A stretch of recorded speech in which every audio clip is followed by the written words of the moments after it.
I said, what you're seeing is PTSD. I said,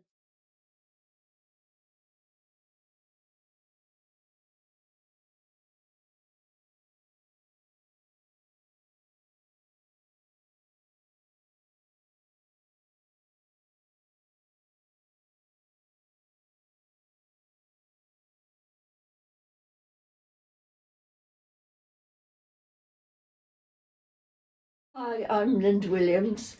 I've been with my husband for 30 years, married 24 of them. He'd been in Northern Ireland when he was 18, then he was straight to the first Gulf War, and then he was sent back to Northern Ireland again. And that seems to be the worst one for his nightmares. He then went to MPGS for the Marines, where he was an armed guard. And he was fine there, and then he watched a film called Kajaki, and that absolutely tripped him over, and he had a complete breakdown. And of course, they wouldn't let him have a weapon then, so he had to be medically discharged for that. My name's Linda. I suppose I've lived a varied life. I've moved around an awful lot. I'm originally from Portsmouth. I suppose I met my husband through my job in a way. While I was there at college, and I was basically set up on a blind date. And also, he's 15 years younger than me. And it took him 8 months before I would go out with him. He kept persevering and persevering.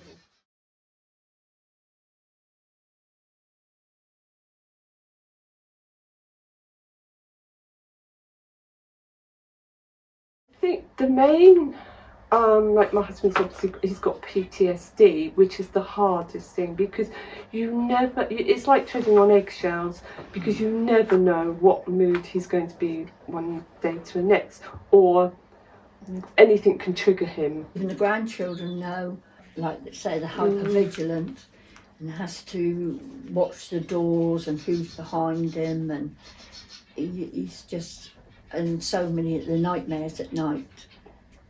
I would say, sort of scream, shame. But you're alert because, is he going to write? Because he has disappeared a few times. The last time was a few months ago, last year. Even had a police helicopter out looking for him.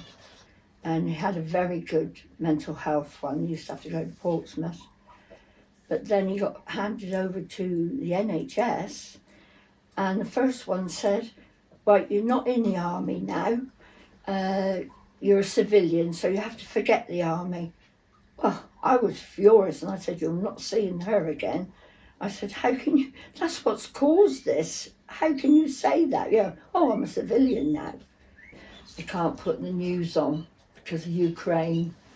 Things have just set him off. And then he might have nightmares.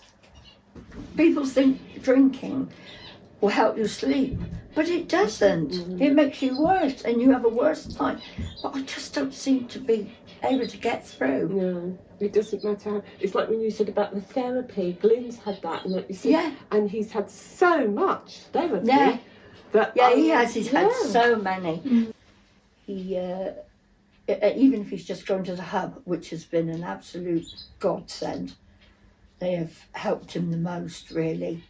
And even though they've, like most of the men, like your husband, all different ones, they've all got the same thing, but I think it's good they've got somewhere to go to and then just relax.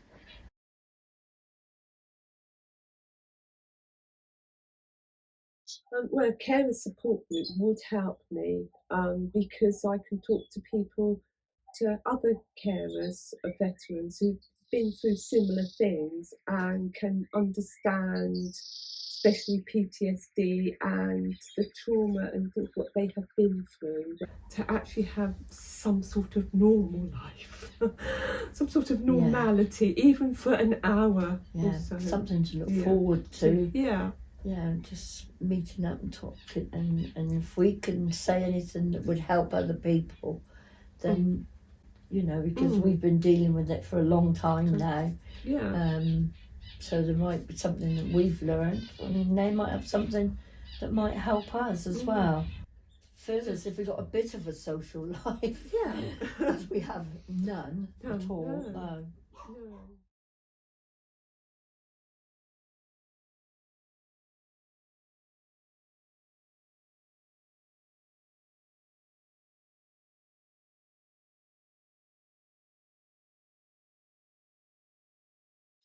Whether they've got symptoms or not, I think it would be a really good idea to have them assessed on leaving, not just like you're out the door, bye, which it is like really. We've been married 29 years this year, and it's like 29 years of, well, it's hell, isn't it? Yeah. Basically. So if it's like, if they were assessed at the beginning, who knows? Glyn was only just 20 when he was in the First Gulf War, and he was in Remy, and he just basically thought, well, he was there to fix the tanks, but he was in full conflict, to kill people, and that. But it was like, you don't say anything, you just keep it to yourself. You keep it to yourself, and it's still ongoing. Do you think it would have helped you to be assessed? I think that it gives us an idea of what we can do to help in any way, or what to expect. That's, as I say, it's been all those years before I actually knew what Glyn had been through. So, exactly.